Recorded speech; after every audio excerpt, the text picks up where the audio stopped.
은혜는 산소와 같지 않습니까? 평상시 의식을 잘 하지 못합니다. 그러나 산소 없이는 지구상에 단 한 사람도 생존할 수 없지요. 우리가 하나님의 은혜가 충만한지는 어떻게 알 수 있을까요? 내가 나오는 입술의 고백을 통해 알 수 있지 않습니까? 입술에 나오는 감사가 충만할 때 나의 삶의 은혜가 충만한지를 알게 되고요. 반대로 내 삶의 시선이 주위를 돌아보면서 이웃을 보면서 살필 때 내 삶이 그렇지 않다는 걸 알게 되지요. 이스라엘 백성들의 삶도 마찬가지였습니다. 이스라엘 백성들의 삶은 은혜로 이루어진 삶 그 자체였거든요. 그들은 미스바에서 기도할 때 하나님이 의뢰를 발해 주셔서 전쟁에서 승리했습니다. 그들이 군사나 무기가 아니라 전적인 하나님의 은혜였습니다.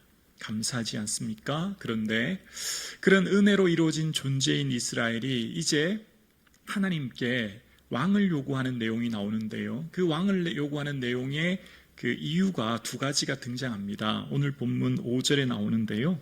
5절에 보면 두 가지를 이렇게 말합니다. 보소서 당신은 늙었고, 첫째 사무엘이 늙었기 때문이래요. 그리고 두 번째 당신의 아들들은 당신의 행위를 따르지 아니하니라고 이야기합니다. 그 이유가 사무엘이 늙었고 그 아들들의 모습이 불의했기 때문이라고 하는데요. 사실은 이것은 좀 핑계입니다. 왜냐하면 이전에 다스렸던 사사이며 제사장이었던 엘리도 98세였거든요. 늙었거든요. 엘리의 제사장의 아들들 또한 그들의 행실이 나빴거든요. 그래서 오늘 본문의 이 두 가지는 사실 핑계고요. 진짜 의도, 왜 왕을 달라고 하는지 그 의도가 5절 후반부에 나오는데요. 그 이유가 뭐냐면 모든 나라와 같이 우리에게 라고 이야기합니다. 모든 나라와 같이 주변 국가처럼 이라는 겁니다. 그러니까 여기가 핵심 단어예요. 주변의 나라 보니까 최신식 무기로 무장한 강력한 리더십을 가진 왕의 체제 아래 상비군이 조직되어 있었고, 그래서 그 나라들은 그 불안에 떨지 않았던 것을 보면서 너무 부러운 겁니다. 그러니까 자기들의 삶은 지금 정규 군사가 없는 겁니다. 그러니까 그 자신들의 이 결핍의 문제를 채우면 해결될 것이라고 생각한 거죠. 그러니까 모든 나라와 같이라고 하는 왕을 달라고 하는 이 본문에 숨겨진 핵심 의도는 하나님이 하고 계신 이 사사제도가 별로 마음에 들지 않는다는 겁니다. 우리는 왕정제도가 더 좋다 이런 의미인 거예요. 사사는 당시에 한 지역에 국한되어 있었고 그의 리더십 또한 일시적으로 하나님 주실 때만 허용되었고 주변국이 공격해 올 때만 징집하여서 군사를 일으키시는 일시적인 리더십이었거든요. 그런데 왕은 어떻습니까? 종신직이지 않습니까? 그리고 징집과 징세를 통해서 상비군을 유지합니다. 그러니까 평상시 군대가 있으니 그 국가를 지킬 수 있는 군대가 있으니 안전해 보이고 미래가 좀 더 확고해 보이는 겁니다. 그게 부러웠던 거죠. 늘 불안에 떨기 싫다는 겁니다. 늘 주변국으로부터의 공격으로서 이렇게 염려하면서 살기 싫다는 거죠. 내 눈에 보이는 안전장치를 요구하는 겁니다. 내 눈에 보이는 확고한 미래, 그것이 바로 국방력이었고 군대였고 그 군대는 강력한 왕의 리더십 아래 이루어지는 것이었기 때문에 그것을 요구하는 거였거든요. 이런 왕정제도를 요구하는 이스라엘의 삶에는 그 특징이 주변 나라들을 보면서 부러워했다는 겁니다. 그러니까 애굽에서 바로라고 하는 그 앞지 아래부터 나오면서 이제 가나안 땅에 도착할 때까지 아모리라든지 시온, 그리고 도착했을 때 블레셋 같은 나라들 보니까 다 강력한 왕의 리더십 아래 있었던 그 군사들을 보면서 너무 부러웠던 거예요. 그런데 여러분 아시죠? 이스라엘을 강력하게 지키고 보호하는 것은 국방력이 아닙니다.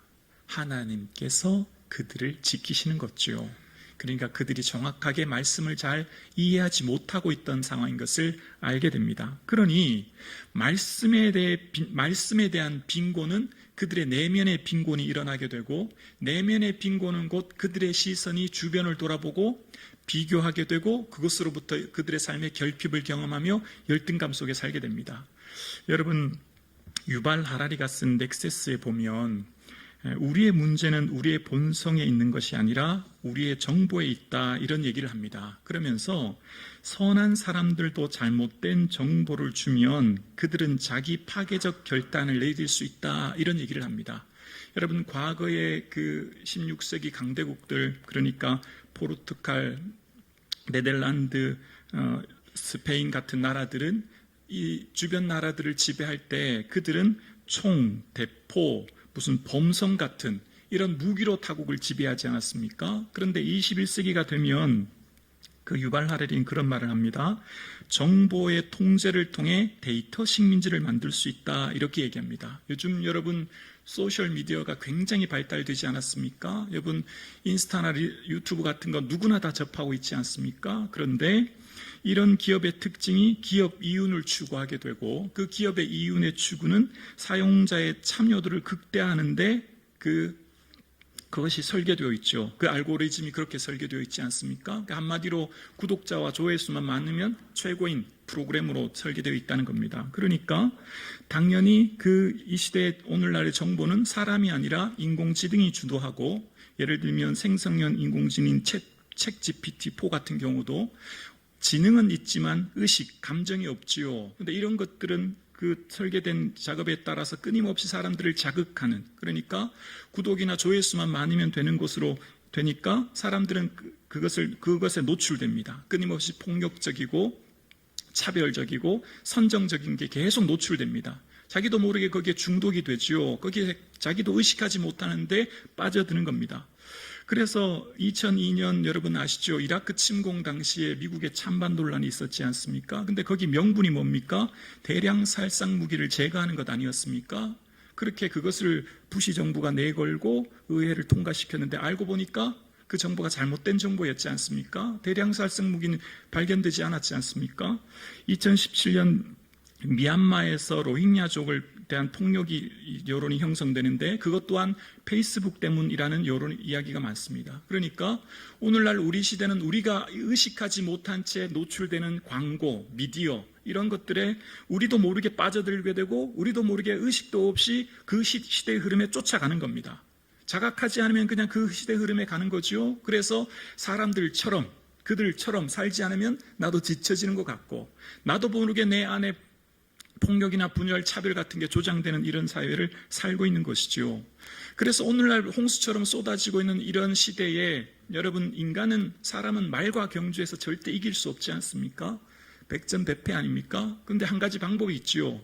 말에 올라타서 고삐를 잡으면 되지 않습니까? 고삐를 잡고 자기가 움직이는 대로 가지 않습니까? 그러니까 정보라는 것은 우리가 통제해야 되고 그만큼 통제하여 제어하지 않으면 우리는 거기에 노출될 수밖에 없지요. 그런데 우리는 이런 잘못된 정보라든지 이런 것들에 노출되어서 잘못 결정할 위험이 많기 때문에 끊임없이 이런 시대와 사람을 보는 통찰력이 있어야 됩니다.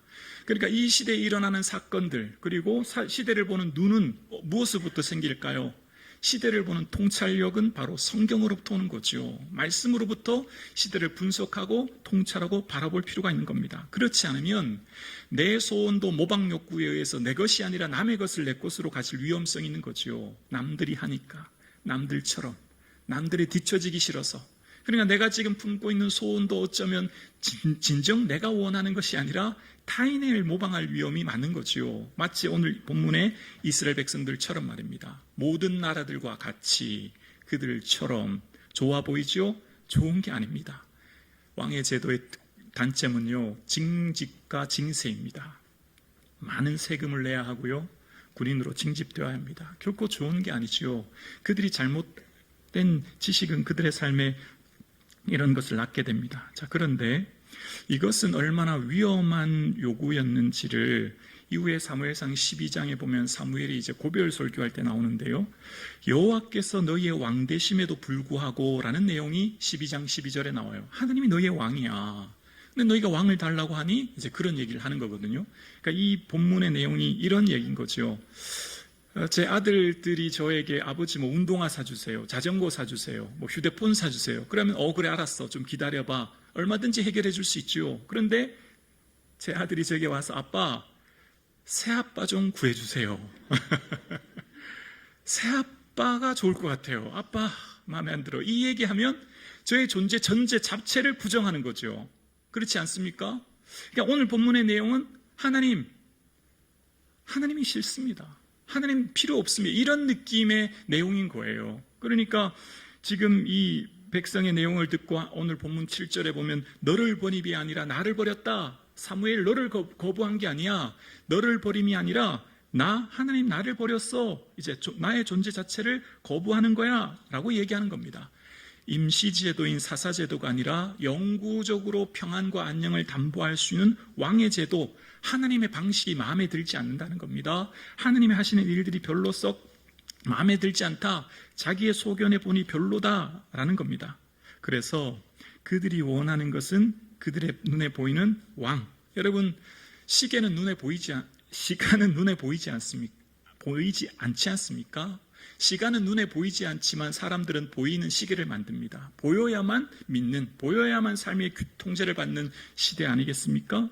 그래서 이스라엘 백성들도 영이신 하나님보다 내 눈에 확고하게 보이는 왕을 요구하게 되고, 그러면 그들이 좀 더 안전한 미래가 있을 것이라 생각한 것이죠. 그러나 문제는 강력한 국방력, 강력한 리더십을 가지고 있는 왕, 그들의 군사 체제가 그들의 안전과 미래를 지켜주는 게 아닙니다. 그들의 문제의 원인을 시야를 외부로 돌리고 있지만 사실은 내부로부터, 나로부터 찾아야 됩니다.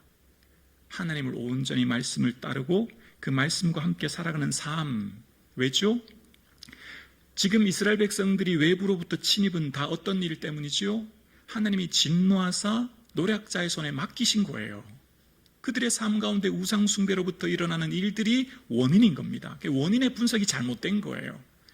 여러분, 우리가 인생을 살다 보면 인생에 만난 문제의 원인을 항상 내부로부터 찾는, 외부로부터 찾는 분들이 많죠. 그 사람, 그 환경, 그 조건이요. 그러나 사실 우리가 만나는 많은 문제들이요, 사실은 내 내면에부터 일어나는 걸 알게 돼요. 내 안에 있다는 걸 알게 됩니다.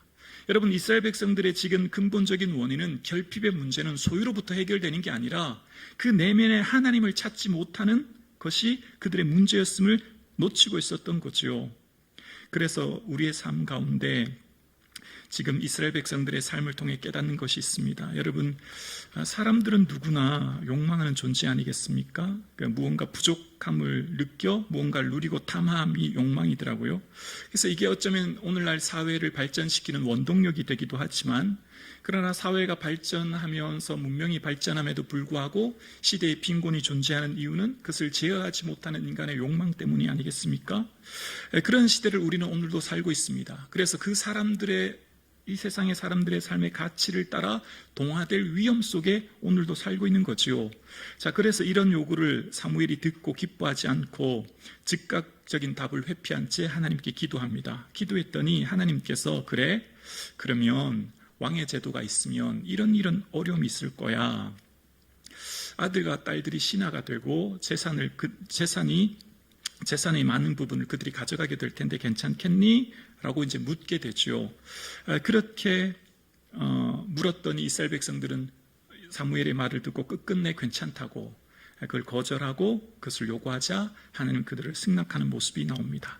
자, 여기까지가 오늘 본문의 설교의 내용의 핵심인데요. 자, 그런데 오늘 본문만 보면 이렇게 설교하고 마치면 돼요. 그런데 오늘 설교의 내용을 전체적인 좀 더 넓은 스펙트럼으로, 그러니까 왕에 대한 요구에 대한 요구를 오늘 본문만 보는 것이 아니라 구약 성경 전체, 그러니까 창세기부터 보면 이렇게만 설교할 수가 없습니다. 왜냐하면 왕을 요구하는 것, 그것이 오늘은 굉장히 잘못된 것처럼 보여지는데요. 사실은 왕을 계획하신 것은 하나님의 계획이셨습니다. 창세기 17장 6절에 보면 하나님이 이런 말씀하세요. 우리 함께 고백하실까요? 내가 너로 심히 번성하게 하리니 내가 내게서 민족들이 나게 하며 왕들이 내게로부터 나아오리라. 이게 뭐죠? 아브라함에게 약속하셨어요. 내 아내 사레는 많이 후손을 번성하게 할 텐데 그 사라로부터 왕들의 후손이 나게 될 거야. 자, 그러면 이제 혼란스럽기 시작합니다. 자, 혼동이 옵니다. 이 뭐죠? 지금까지 왕에 대해서 막 화를 내시던 하나님이 뭐야? 약속하셨잖아. 그리고 또 있어요.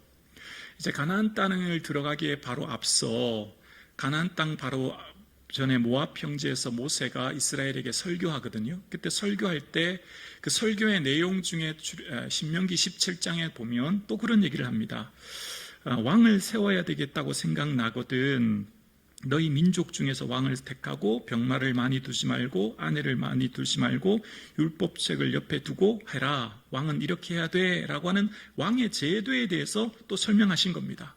자, 그러면 사무엘상 8장과 배치되고 상충되기 시작합니다. 언제는 된다고 했다. 언제는 계획하신다고 했다. 언제는 안 된다고 하지 않습니까? 하나님 왜 이렇게 변덕스럽지? 이게 뭐지? 라고 하는 의문이 생기게 돼요. 그래서 성경을 이제 신학적 관점으로 해석해야 됩니다. 주석을 찾아보고 여러 학자들의 얘기를 봤는데 여기에 대해서 명확한 답이 잘 없더라고요. 그래서 제가 보는 관점은 하나님 나라의 관점으로 오늘 본문을 주의해야 된다는 겁니다. 하나님 나라의 관점이요. 성경은 창세기부터 요한계시록까지 관통하는 주제가 딱 한 가지 있습니다. 그것이 바로 하나님 나라라고 하는 것입니다. 하나님께서 계획하시고 통치하시고 인도하시는 나라가 하나님 나라인데요. 그 하나님 나라를 성경에서는 끊임없이 말씀하셨고 그 주제가 성경에 흘러가는 중요 문맥입니다. 그래서 오늘 본문도 그 문맥 하에 본문을 재해석하려고 합니다. 한 국가가 존재하려면 영토가 있어야 되지 않습니까? 오늘날 이 한반도처럼 말입니다. 그래서 이스라엘 백성들에게 주시고자 하는 영토가 바로 팔레스틴에 있는 가나안이라고 하는 땅이었고 그 땅을 약속해 주셨습니다. 그리고 국가가 존재하기 위해서는 국민이 있어야 되지 않습니까? 그래서 아브라함을 통해서 바다의 모래, 하늘의 별과 같은 많은 국민, 많은 백성들을 허락해 주신다고 약속하셨고 그것을 성취해 주셔서 장정만 60명이 넘는 많은 사람들을 살게 하셨습니다. 그리고 마지막 국가를 이루는 중요 요소 중에 하나는 주권이라고 합니다. 오늘날 대한민국의 주권은 국민에게 있다고 헌법에 명시되어 있지요. 근데 여기서부터 차이점이 등장합니다. 여기서 등장하는 것이 성경의 가치와 세상의 가치가 조금 충돌되는데요. 오늘날 대한민국의 헌법의 가치는 주권은 국민에게 있다고 하는데 성경에서 말하는 주권은 하나님에게 있습니다. 하나님이 최고 결정권자이시며 하나님이 최고의 통치자이시며 하나님이 모든 것을 다스리시는 분이에요. 그래서 하나님께서 세우시는 왕은 하나님의 대리자입니다. 하나님의 위임을 받은 하나님의 그 사상과 마음과 생각을 받은 사람이 하나님의 대리자로 세워져서 그가 통치하는 거예요. 그래서 다윗은 그가 왕이 되었을 때 나의 왕이신 나의 하나님, 내가 주를 높이고 송축합니다 고백합니다. 다윗은 자기 자신이 왕이라고 생각하지 않고 하나님이 왕이라고 생각했고 그 모든 최고 결정권, 그 모든 주권, 그 모든 권력이 하나님께 있음을 알기에 하나님께 늘 묻고 찾는 자의 삶을 살아가게 됩니다. 그것이 바로 왕의 의미인 거예요. 자, 그래서 하나님께서는 왕의 제도가 위험한 줄 아시고 한 사람에게 정치, 경제, 사회, 국방의 모든 힘이 집중되면 그 힘이 남용되어서 오용되어서 백성들을 힘들게 할 위험 요소가 있기 때문에 안전장치를 만드신 겁니다. 그 안전장치가 율법이라고 하는 겁니다. 그것이 신명기 17장입니다. 군사적인 힘을 제한하기 위해서 병마를 많이 두지 말라. 경제적인 힘을 응축하는 것을 제한하기 위해 은금을 많이 두지 말라. 정치, 외교적 정략 결혼을 막기 위해서 아내를 많이 두지 말라라고 하는 안전장치를 마련해 주신 거예요. 왕도 자기가 모든 것을 가지면 자기의 욕망 때문에 남용하게 되고 그것을 통해 백성들을 통치할 때 백성들을 힘들게 할 위험 요소가 있다고 하는 것을 미리 하나님 알고 계셨던 거죠.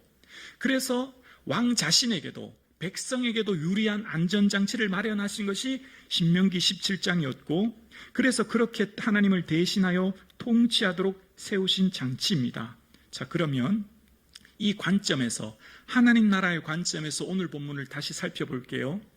하나님께서 계획하신 아브라함을 통해 계획하신 왕, 그리고 신명기의 모세를 통해 말씀하신 그 제도에 있었던 그 왕을 하나님 우리에게 허락해 주십시오. 그러면 우리가 하나님을 더욱더 잘 섬기고 하나님이 원하시는 나라, 의와 공의가 흘러넘치는, 모두가 다 공평하게 사는 그런 나라를 우리가 만들기를 원합니다 라고 하면서 하나님께 물었다면 아마 오늘 본문의 내용은 조금 달라졌을 거예요. 하나님을 더 잘 섬기기 위해 모두가 다 잘 사는 나라를 위해서 왕을 구한 게 아니라 그들은 왕의 제도를 통해 국방력을 튼튼히 하고 단순히 자신들의 안전과 미래를 자신들의 힘과 능력으로 담보해 보겠다고 하는 자신들의 생각이 숨겨져 있었던 거죠. 그리고 이 사람들이 요구하는 왕은 하느님이 주시고자 하는 왕과 차이점이 있습니다. 블레셋, 시온, 애굽과 같은 왕은 그 왕 하나가 신적인 존재였습니다. 애굽에도 왕은 곧 파라오는 신으로 불려졌거든요. 세상의 모든 왕은 신적인 존재였습니다. 자기 자신이 최고 권력자였죠. 그러나 하나님이 세우시는 왕은 하나님의 통치를 받는 하나님의 대리자입니다. 하나님께 묻고 찾고 구하는 하나님의 대리자로서의 일을 직분을 감당하는 사람이죠. 그래서 이 왕의 구별점을 이스라엘 백성들은 잘 알지 못했습니다. 왜 이런 오류가 생길까요? 말씀에 대한 무지는 곧 삶의 공허함을 낳습니다. 여러분, 말씀이 그래서 중요한 거예요. 여러분, 우리가 무엇을 구하느냐, 기도의 내용보다 기도의 동기가 훨씬 중요합니다. 무엇을 구하느냐보다 왜 구하느냐, 무엇 때문에 구하느냐라고 하는 동기가 훨씬 중요해요. 그렇지 않으면 그 기도를 통해 결국은 자기 자신을 나타낼 위험이 도사리고 있기 때문입니다. 그래서 여러분, 우리는 끊임없이 말씀을 통해 기도를 어떻게 해야 될지, 말씀을 통해 세상을 어떻게 살아야 될지 끊임없이 말씀의 빛 아래 조명함을 받아야 돼요. 여러분, 우리가 흔히 이렇게 늘 얘기합니다.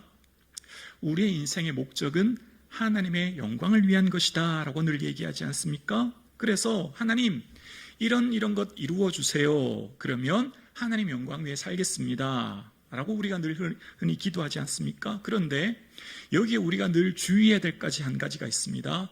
하나님의 영광과 자기의 영광의 경계가 굉장히 모호하다는 겁니다. 표면적으로 겉으로는 하나님의 영광이라고 하지만 사실 그 속 내면에 자기의 영광을 추구할 위험 요소가 굉장히 많아요. 예를 들면 저는 이렇게 생각하는데요. 설교자가 성경보다 앞서서 설교하면 안 된다. 저는 이렇게 생각합니다. 설교자는 설교자 자신이 하고 싶은 얘기를 하려고 성경을 끌어다가 인용하는 것이 아니라 성경에 내가 빠져서 성경을 안내하는 안내자로서의 역할을 하는 것이 설교자지, 설교자는 결코 자기를 돋보이려고 드러내려고 설교하면 위험하다라고 생각합니다. 근데 이 경계가 굉장히 모호해요. 이 경계가 말입니다. 여러분, 마찬가지예요. 여러분도 교회를 섬기죠. 여러분도 오늘 봉사하시죠. 열심히 섬깁니다. 이렇게 얘기합니다. 하나님 영광 위에 열심히 헌신하겠습니다. 근데 그 내면의 속에 나를 드러낼 위험 요소가 굉장히 많은 겁니다. 그 경계가 굉장히 모호해요. 그래서 늘 말씀을 통해서 말씀의 골로 나를 조명하지 않으면 내가 그 오류를 범할 위험이 참 많은 거예요. 그래서 여러분, 우리의 동기는 언제 알 수 있을까요? 그가 정말 하나님 영광 위에 했는지 동기는요, 성취 후에 알게 됩니다. 왕이 된 후, 입학한 후, 진급한 후, 결혼한 후, 주택을 구입한 후에 그의 삶의 모습을 보면 그 동기가 그의 모습의 결과를 증명하는 거예요. 끝끝내 한결같이 변치 않은 모습으로 살아가는지 변질되는지는 그 동기가 결과를 증명하는 겁니다. 결과가 동기를 증명하는 거예요. 그래서 여러분, 사람들이 그토록 요구하여서 세웠던 왕, 겉으로 보기에는 사람들보다 키가 하나 더 있는 사울 왕도 처음에는 행구 사이, 보따리 사이에 숨었습니다. 내가 어떻게 왕이 될 수 있냐고, 가장 미약한 자다, 내가 어떻게 세울 수 있습니까? 라고 자신을 낮췄던 사울 왕 아닙니까? 초대왕 사울도 처음에는 얼마나 겸손한지 몰라요? 근데 어떻게 됩니까? 왕이 된 후 변질되죠.